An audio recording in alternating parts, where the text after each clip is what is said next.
ৰেলৰ ৰাইট আৰু ফেনবোৰ চুৰি নহয় কিয়? ৰেলৰ লাষ্টত থকা ক্ৰছ চিহ্নডালৰ অৰ্থ কি? নমস্কাৰ, স্বাগতম জনাইছোঁ সকলোকে মোৰ ইউটিউব চেনেল উৎপল XYZ। আজি আমি কথা পাতিম ৰেলৰ 5টা টপিকৰ ওপৰত। 5টা। ভিডিঅ'টো আৰম্ভ কৰাৰ আগত আপুনি কওক, প্ৰথমবাৰ আপুনি ৰেলত ক'ৰ পৰা ক'লৈ যাত্ৰা কৰিছিল? কমেণ্ট কৰক। আজিৰ এই ভিডিঅ'টোত আপোনালোকে গম পাব ৰেলৰ চিলিঙত লাগি থকা এই বস্তুটোৰ নাম কি আৰু কাম কি। ৰেলৰ ৰাইট আৰু ফেনবোৰ চুৰি নহয় কিয়? আৰু ডবাবোৰত যে লিখাই থাকে লিফ্ট হেয়াৰ আৰু সাইড ফিলিং, এইবোৰৰ অৰ্থ কি? এই 5টা সংখ্যাৰ অৰ্থ কি? আৰু ৰেলৰ লাষ্টত থকা ক্ৰছ চিহ্নডালৰ অৰ্থ কি? এই 5টা টপিক লৈ আজি আপোনালোকৰ ওচৰত মোৰ উৎপল XYZ চলিয়ে শুৰু करते हैं आज का ভিডিও। আপুনি যদি ক'ৰবাত ৰেলত গৈছে তেতিয়াহ'লে আপুনি নিশ্চয় ৰেলৰ চিলিঙত এই বস্তুটো দেখিছে। এই বস্তুটোৰ নাম হৈছে ৰুফ ভেণ্টিলেটৰ। আপোনালোকে জানে যে গৰম বতাহ সদায় ওপৰলৈ যায়, মানে ওপৰলৈ যায়। এতিয়া কথা হ'ল, যেতিয়া ৰেল এখনত বহু মানুহে যাত্ৰা কৰে তেতিয়া ডবাৰ ভিতৰত যথেষ্ট গৰম হয় আৰু সেই গৰম ভাৱখিনি সদায় ওপৰলৈ যায়। সেই গৰম বতাহখিনি যদি বাহিৰ কৰা নাযায় তেতিয়াহ'লে ৰেলখন ডিছবেলেঞ্চ হোৱাৰ বা দুৰ্ঘটনাগ্ৰস্ত হোৱাৰ শংকা থাকে। তো সেইকাৰণে এই ৰুফ ভেণ্টিলেটৰটোৰ ব্যৱহাৰ কৰা হয়। এই ৰুফ ভেণ্টিলেটৰটো ব্যৱহাৰ কৰিলে কি হয়, যাত ওপৰৰ যিখিনি গৰম বতাহ থাকে সেই বতাহখিনি বাহিৰলৈ উলিয়াই দিয়া হয়। আৰু ৰেলৰ ওপৰত আপোনালোকে এইবোৰ দেখে, ওপৰত এনেকুৱাকৈ ঢাকনি লগাই থাকে। এই ঢাকনিকেইখনেৰে ডাইৰেক্ট বতাহটো বাহিৰ কৰি দিয়া হয়। এই ৰেলৰ লাইট আৰু ফেনবোৰ চুৰি নহয় কিয়? ৰেলৰ আগতে লাইট ফেনবোৰ বহুত চুৰি হৈছিল। তেতিয়া ৰেলৱে মাথা মাৰিলে কি লাইট ফেনবোৰটো এনেকৈ আৰু দি দিব নোৱাৰি। তাৰ কাৰণে কৰিলে কি, ৰেলৰ লাইট ফেনবোৰ ব্যৱহাৰ কৰাৰ 110 ভল্ট DC লগালে কাৰেণ্ট। কিন্তু এতিয়া চুৰি নোহোৱাৰ কাৰণটো কি? এতিয়া চুৰি নোহোৱাৰ কাৰণটো হৈছে আমি যিবিলাক ঘৰত ব্যৱহাৰ কৰোঁ ইয়াৰ কাৰেণ্টবোৰ থাকে 220 AC, আৰু যদি এই 220 AC কাৰেণ্টটো গুচি যায়, যদি কোনোবাই ইনভাৰ্টাৰ চাৰ্জ কৰে, ইনভাৰ্টাৰ লগায়, তেতিয়াহ'লে কি হয়, তেওঁলোকে 12, 24 বা 5 ইমান DC কাৰেণ্টেৰে আমাৰ লাইট চাইটবোৰ জ্বলায়।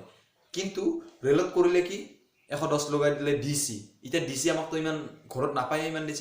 তো সেইকাৰণে চুৰ কৰিলে কি হ'ব, কামত নাহিব। তো সেইকাৰণে চুৰ কৰা বন্ধ। কথা পাতিম ডবাৰ তলত লিখি থকা, তলত বেছিভাগ তলতে লিখাই থাকে, এফালে থাকে লিফ্ট হিয়াৰ আৰু আনফালে লেখা থাকে সাইড ফিলিং। এই দুটাৰ অৰ্থ কি? এই দুটা অৰ্থ মই কৈ দিছোঁ। চাওক, ফিলিং মানে হৈছে ভৰোৱা। এতিয়া কথা হ'ল, ৰেলখনৰ ডবাবোৰত যেতিয়া পানীৰ টেংকিত পানী ভৰাব লগা হয়, এই সাইড ফিলিং বোলা পইণ্টত, তাতে পইণ্ট আছে, সাইড ফিলিং বোলা য'ত লেখাই থাকে তাত এটা পইণ্ট থাকে। সেই পইণ্টৰ দ্বাৰাই পানী ভৰোৱা হয় আৰু সেই পানীবোৰ যাই ওপৰৰ টেংকিত জমা হয়।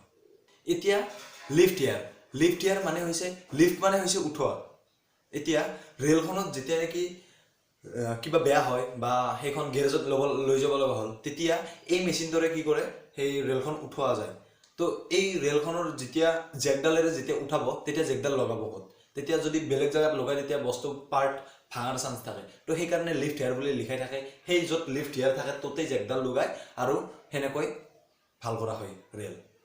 ৰেলৰ ডবাবোৰত থকা এই 5টা নম্বৰ, এই 5টা নম্বৰৰ কাহিনীটো লৈ এইটো ডবাতে লিখাই থকা এই 5টা নম্বৰৰ অৰ্থ হৈছে, ইয়াৰে প্ৰথম দুটা সংখ্যাৰ অৰ্থ হৈছে চন, মানে কিমান চনত সেই ডবাটো বনোৱা হৈছে, আৰু লাষ্টৰ 3টাৰ অৰ্থ হৈছে কোচ নম্বৰ। অৰ্থাৎ চাব, AC কোচ, 1ৰ পৰা যদি 200ৰ ভিতৰত থাকে সংখ্যা এটা, তেতিয়াহ'লে সেইটো হৈ যায় AC কোচ। যদি 200ৰ পৰা 400লৈ থাকে তেতিয়া হৈছে সেইটো স্লিপাৰ কোচ, শোৱা।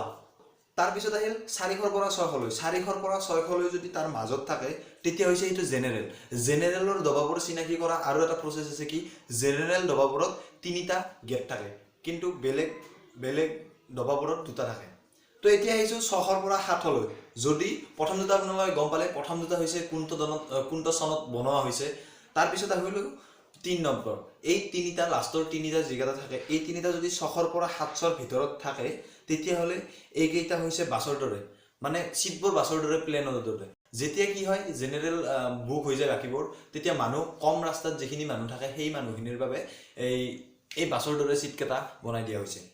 প্ৰথম দুটাটো গমে পালে এইটো চনটো আৰু এই পিছৰ দুটা যদি থাকে ইয়াতে যদি 700ৰ পৰা 800লৈ থাকে তাত কি হয় আমাৰ লাগেজ যিখিনি থাকে সেইখিনি আধা লাগেজ আধা মানুহ যোৱা এনেকুৱা কৰি দিয়ে 800 প্লাছ যেতিয়া লিখাই থাকে সেইকেইটা হৈছে কি চিঠি বা জেনেৰেটৰ এই নিয়াকেইটাই হৈছে যদি 8ৰ ওপৰত থাকে তেতিয়াহ'লে সেইকেইটা হৈছে কি চিঠি বা আমাৰ ডাকৰ পাৰ্চেলবোৰ যোৱা লাষ্ট হৈছে ক্ৰছ চিন ৰেলৰ লাষ্ট যিটো দবা থাকে সেইটো দবাত ক্ৰছ চিনডাল থাকে বেছিভাগে সেই ক্ৰছটোৰ ছিগনেলিং হৈছে কি মানে ৰোৱা নাই আমি চেফ পাৰ হৈছোঁ এইটো ছিগনেল দিয়াৰ কাৰণে ক্ৰছ চিনডাল মাৰাই মানে মাজত যিখিনি গেপ থাকে এটা ষ্টেচনৰ পৰা এটা ষ্টেচনৰ সেই মাজৰ ষ্টেচনখিনিত কোনো এটা ডব্বা ৰৈ যোৱা নাই সম্পূৰ্ণ আহিছে ক্ৰছ চিন যদি ক্ৰছ চিনৰ দবাটো আহিছে যদি ক্ৰছ চিনৰ দবাটো অহা নাই তেতিয়াহ'লে তেওঁলোকে গম পাব ইয়াৰে দবা মাজত ক'ৰবাত মিছ হ'ল একশ্যন